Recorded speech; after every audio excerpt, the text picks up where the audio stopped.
Hello, Tom Levecki here with the latest edition of New Theory Podcast. Today we've got a very special guest, Michael Goldsby, who's a Stoops Distinguished Professor of Entrepreneurship and Chief Entrepreneurship Officer at Ball State University.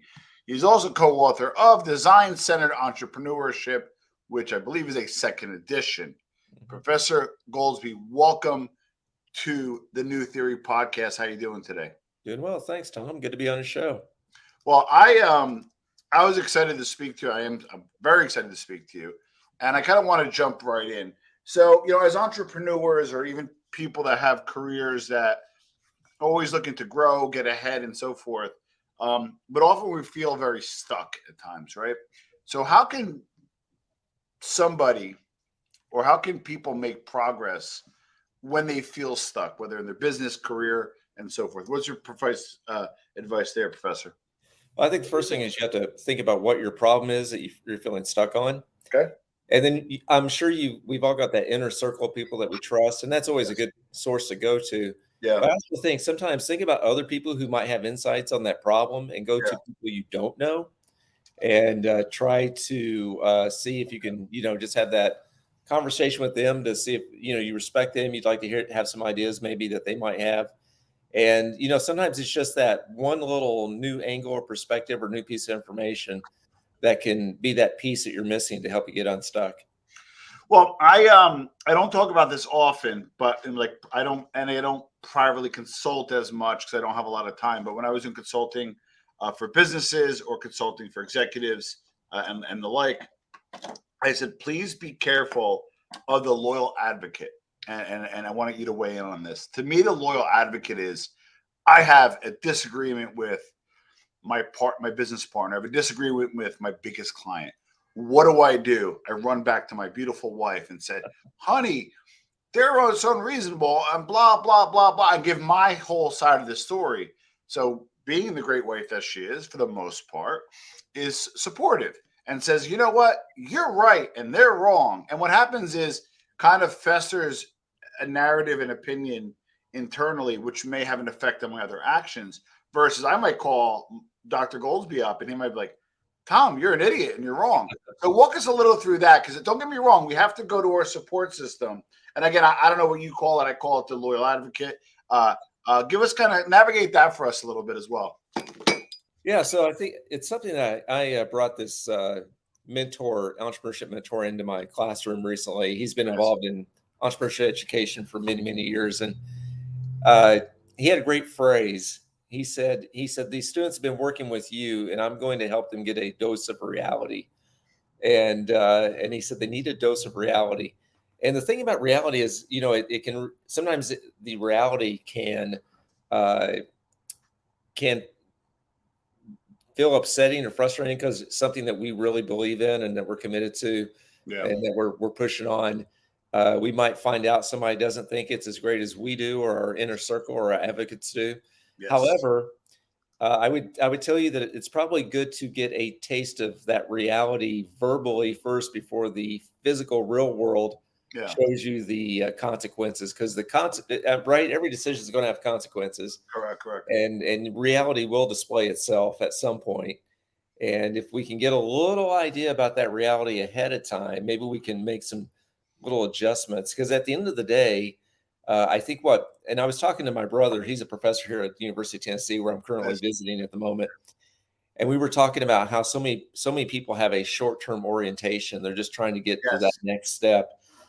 And the long-term orientation is really trying to go, okay, so what's the real reality I'm working in here? And in the long term, I want to be happier in the long term. They want to be happier in the short term. Correct. Well, okay. So now I want to kind of just switch background. I want to now give the opposite. So because again, it's a delicate balance, and I know you're going to help us achieve that. Is you kind of get the loyal advocate, right? But then I call it. Now I'm Italian American. My family's from Italy. You kind of get the concerned brother-in-law or concerned over a sibling, or even the parent who's like, Tom, you really need to, I know you want your own company, but go back to that $250,000 pharmaceutical job. Like, you were making good money, you were happy. And then although you're secure about your situation, you get insecure about what you're doing. You're like, are they right? Are they right? Are they right? And then if you listen to them, you kind of squelch your dreams a little bit. So we kind of have the loyal advocate here, but then we got the naysaying sibling here. How does that work? Yeah, that's the dance. And at the end of the day, the best advocate is going to be you for yourself. Yep, true. So you've got to learn how to have those conversations with yourself. And I'm a big believer in prompts, using prompts to help guide your thinking. So we can do that with others. We can do it with ourselves. So, things like, if I do this, what might stop me from finding success if I do this? If I do this, at what cost? What am I having to sacrifice or give up for this? Is that worth it for me? So we're all individuals. We're on this individual journey, and we have people along with us on the journey. But your experience, Tom, is going to be yours, and you'll know better than anyone. But part of that also is that Tom understands Tom really well, right? Yeah. And that can take time. I think, as you were saying, the person you were when you were in pharmaceuticals and the person you are now as an entrepreneur, you've changed a little bit. You've learned some things. And so, there's something to be said for trusting your gut and trusting your own beliefs. But then also, as I like to call it, I think at the end of the day, what we're talking about here is a phrase I use a lot with students, entrepreneurs, business people. You do your due diligence, and then you make an informed decision. And if you can make an informed decision, you can sleep at the end of the day, and it may not turn out the way you hoped, or it may not work. Yeah. But if you make an informed decision and you don't do it just on your gut guides you, and then you get facts and you go out and you talk to people and you're advocates, and then also maybe some people who might be critical and new insights. You take all that, you sit with it a little bit, you process it, and then you make an informed decision. You did your due diligence, and then you accept the consequences. Now, in sometimes moving ahead requires simply solving a problem, meaning you have the rock in the shoe, the tire that's low, whatever it is, and by fixing that little thing and having that adjustment has a profound effect, right? So just kind of looking at yourself, and I didn't get through your book fully yet because of the timing, but what I gathered from, like, when something's presented to you, you frame it, right? Mm-hmm. And that's just what we organically do. That's what we do. That's how we're wired, right? And then within that frame, we try to, maybe fix, blow up that tire while we're driving. But sometimes we need to reframe things to look at them differently in order to arrive at a solution. And reframing it constitutes, well, actually, I want you to answer. Just give us your idea and your thoughts on, why we need to reframe problems in order to arrive at solutions. Yeah, you summed that up well. So I would just add to what you said there. The reframing is where the innovation happens. So the framing, you're right, you're correct. The framing is, but here's the deal. What you framed is probably something that, 100 other people framed as well. Other people have the rock in the shoe, other people have the flat tire. Yeah. So, that's a reality. And so we probably, being in the zeitgeist we are, will respond with our many of the same initial framings. But then here's how we can reframe it, because reframing is where the new perspective or angle happens on it. You get some facts. Okay, I got this problem. What do we know about this problem? What do we not know? Here's a big one. Are we making any assumptions about this problem that may or may not be true? Maybe there's something we're assuming that may not be true. My co-author did some work in China with a major agriculture company making tractors for Chinese farmers. And so in America, we have these huge, tractors, and the idea is efficiency and get it done a lot. And what he discovered, they weren't selling well over there, and they had to reframe it, because a really important fact was, in China, these are more family farms that don't have quite the same budgets. The fuel systems work a lot differently. So they had to scale them down, almost like how we scale down American cars in the Asian market. They had to scale down tractors for the Asian market for different reasons. But that was a fact that was overlooked. We assumed that what was working here would work well over in China. So what are we assuming? And then also, we want to ask ourselves, if we solve this problem, what would we have now? It's like, what's the outcome?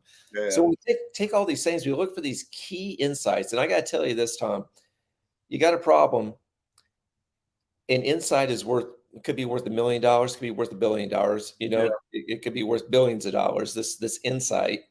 And we take that insight and then we reframe it. And what we do is we use a phrasing called how might we, or how might I. Oh, I like that. So, yeah, so we might say, how might we make tractors that are very accessible and practical for the small Chinese family farm? Yeah. That's a whole different deal than the big corporate farm that most we have in the United States now. So it's like, we got a fact, Yeah. reframe it into an insight, and using the frame, how might we? How might we is cool because that opens us up. It's a how might, not a how should, how could. What's Yeah. the solution? We go, how might. And what we say is, when we're doing this, we move into a state of divergence. We open ourselves up, explore a lot of possible ideas. We don't make judgments. And then when something really sounds like it's got potential, we build on that. So you Yeah. can see there's this process of not just moving with the first idea. And research and creativity shows that sometimes if you have 100 ideas, many times it's those last 5 you're struggling with to come up with that might be the one you use. So so just giving yourself some time, having conversations, working with it. And then I was I'm here ready for you. I've always got my iPhone handy around, but Yeah. the cool thing about the reframing with Steve Jobs, in many innovations, he was able to say, we're not really in, say, the phone business or the computer business. Yeah. He said, we're in the screen business. We make products with screens. That was brilliant. The screen could be a watch face, it could be a phone, it could be a computer, it could be a TV, whatever. We're in the business of people where they put their eyes on screens. That's our business. That's our reframing. I like that. And then what's the process of going from kind of an initial idea or thought into a solution? Yeah, so that's really where the book is called Design-Centered Entrepreneurship. So at that point, we would like to say you've done some in the field research. It could be conversations, it could be looking at what's already out there. But design principles now that we've reframed, and I got to tell you, our addition to the design world is that oftentimes designers move a little too quickly into those solutions. They're really good at coming up with possible prototypes Yeah. that they test and they reiterate and they shape. And what we try to make a contribution to design is to say, let's get better at reframing the problem first. Let's not just take a client's product. And I'll work with clients and I'll tell them, I can help you solve that thing you're bringing me into, but I can also help you find a better problem to solve. And so that's one of our contributions. But then the other contribution is in the entrepreneurship world. A lot of entrepreneurs don't understand what designers do. Designers are the best at. I mean, I'm looking at your background. You've got beautiful things there behind you.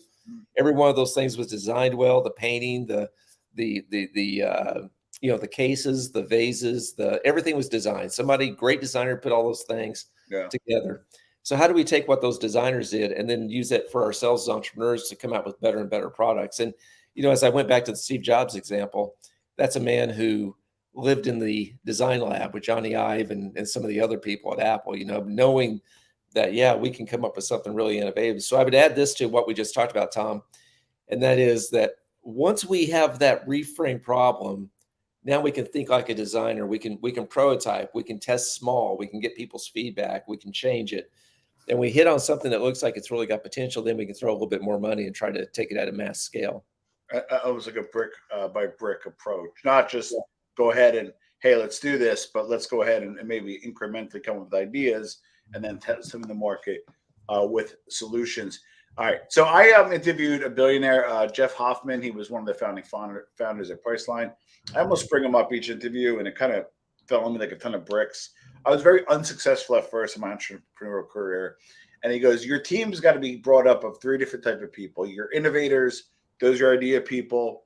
Your growers, which I kind of am. I'm not as innovative. I'm just more of a grower. You give me something, I'll amplify it.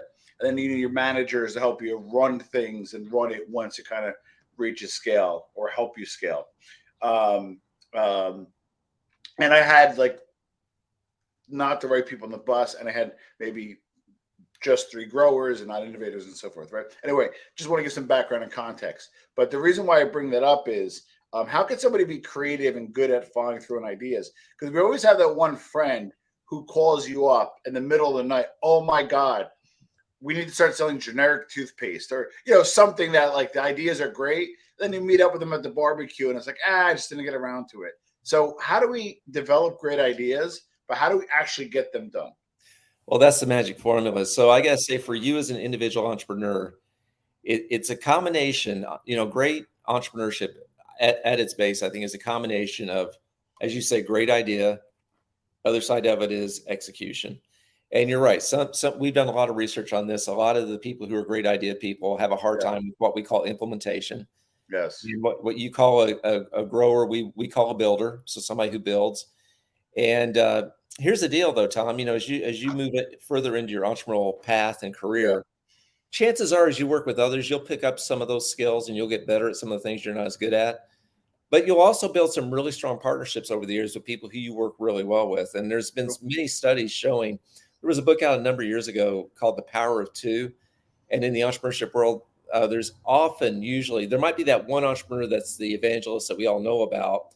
But then there's that other entrepreneur behind the scenes who was the systems person, who was the numbers person. And so these partnerships, and partnerships could be more than one person, uh, they can really help. I would contend that the research also shows that Jeff Hoffman is successful because Jeff Hoffman probably was the one who steered the ship. So, there needs to be a decision maker. They could be a partnership, but there needs to be somebody, the 51% part, right? 50-50 doesn't work too well. Usually needs to be a captain on that ship. Correct. But with that being said, I wouldn't mind being 49% on Jeff Hoffman's venture. I wouldn't mind being the person that's on Jeff Hoffman's next venture. Good point. So, you might be the leader, but having these partners, these duos, these teams, it's not it rarely is a lone wolf pursuit, even if it looks that way. Correct.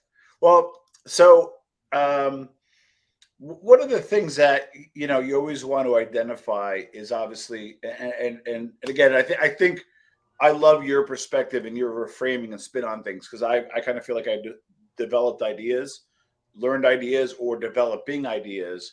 And this is one that's developing in my mind almost on a daily basis. And my question to you is, how can we figure out who our real customers are? Great question. It's about the real customer. And part of that is you find when you get through that reframing, the reframing gets you to the real problem. Yeah. So sometimes, to know who your real customer is, you have to understand what the real problem is you're solving. Because if we're focusing on that first problem, it may have one set of customers, but that real problem later that's reframed might be a different customer, or it might be some other element of that customer cares about. Correct. Perhaps we thought we were selling the customer this one thing, but it's something else. But I'll add this too. The other aspect that we talk a lot about in the book, and we actually use this when we're doing our process. So you were talking earlier about brick by brick. We would call brick by brick a process. It's steps to an outcome that we think, done enough, you get better at it. Done enough, you have a process that gets you to a good outcome. Not going to be perfect, but a good outcome. Yeah. Maybe a great outcome. But what I would say is, the real customer sometimes is somebody connected to who you think the customer is. Yeah. But they're not the real customer. So, for example, I would like to say, there's many decisions in a family where the person who's making the purchasing decision might be heavily influenced actually on what they buy because of what their son or daughter or what their significant other wants. Yeah. So yeah, they're buying it. We think we're selling it to them, but really we're selling it to, who really wants to go on the trip. Who's the real customer? Correct. We do that all the time, right? If you think about it at holidays, we're the customer, but the real customer is who we're buying this for. So we need to understand what that customer with the purchasing decision, who's got the money, what they care about, but then also who influences that. And a lot of times there's somebody who has a major influence inside. If you're doing business to business, it could be a purchasing agent is influenced very heavily by somebody else in what they decide to give the go-to. It's interesting, right? If you think about pharmaceutical sales back in the day, it was well known that the pharmaceutical salespeople would bring the donuts and and coffee to the nurses or to the staff in the front, right? Because uh, they were the ones who determined if that pharmaceutical rep got to see the doctor later, if they got to go back and talk to the hospital administrator. There are those gatekeepers. So in the book we talk about gatekeepers. There are gatekeepers you might not ever get to who you think the customer is until you get past the gatekeepers. And in that moment, you know what? In that moment, they're kind of the real customer. I got to make a good case that what I'm selling to that company and to that decision maker is worth their time. I'm sure Jeff Hoffman, you're fortunate to speak to him. I have funding in my institute at school that by 2 billionaires. I have 2 billionaire donors. Nice. And yeah, it's great. And great people. I don't see them very often. I'm usually talking to their gatekeepers, right? Yeah. Right. But we get that time occasionally. You've talked to Jeff, and I've talked to, my donors. But I know their world. And they're busy people. Their time is very valuable. And there's people that protect that time. So yeah, so the real customer is somebody who might be someone we're not thinking about, who might like that solution. And it also might be others who influence the people that we think have the decision. The crew, the influencers, etc. And sometimes, again, you not only have to get, whether it be a gatekeeper, that kind of stuff, but you also got to look out for the saboteur too, which like they'll be the gatekeeper and you present to them, and you got to find a way to find out what they're presenting to the decision maker because they might not be on board. So That's it's right. okay to get that alignment with that gatekeeper. One last thing before we wrap up. I like one of the things that was in the initial dossier that was sent on you. The great product, no market mistake, right? The new Coke, the Edsel, Crystal Pepsi. These are concepts that you would think these guys and gals would research this stuff. They have billions of dollars at their disposal. They got smarter guys not than you, than me, smarter guys than me out there that are researching this stuff. Talk us through that concept. Yeah, so a lot of entrepreneurship is right place, right time. Yeah. I think that is not talked about enough, but Correct. sometimes it's being conscious enough of that very important principle to where sometimes something's not right for the market or Correct. And here's the deal: the great product, no market idea essentially gets to sometimes you come up with something that's super cool, Yeah. and it does something amazing, and it's ahead of its time. But that's the deal; it's ahead of its time, and so Correct. there's a principle in innovation that what people really respond to is something that is interesting, creative, unique, but also feels somewhat familiar.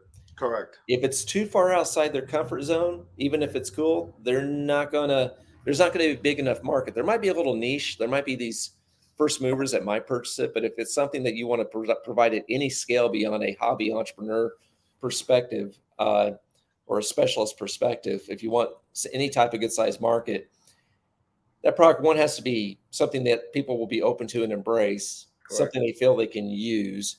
There's often this idea of adoption cost. Is it something that I'm willing to invest myself, my time, and my energy to try to use this thing? And if not, I'm going to shut down and I'm going to tell everybody else not to buy this thing. And so going back to the iPhone example, because it's one of the most, one of the greatest things ever built. I was reading a book by Tony Fadell, who was a big part of that project. And he said he was a part of this company I think it was called General Device or something like that, General Magic, in the 90s. And apparently they had pretty much the iPhone in the 90s, and the market couldn't get their head around it. They just couldn't understand why in the hell anybody would need this and how to use it.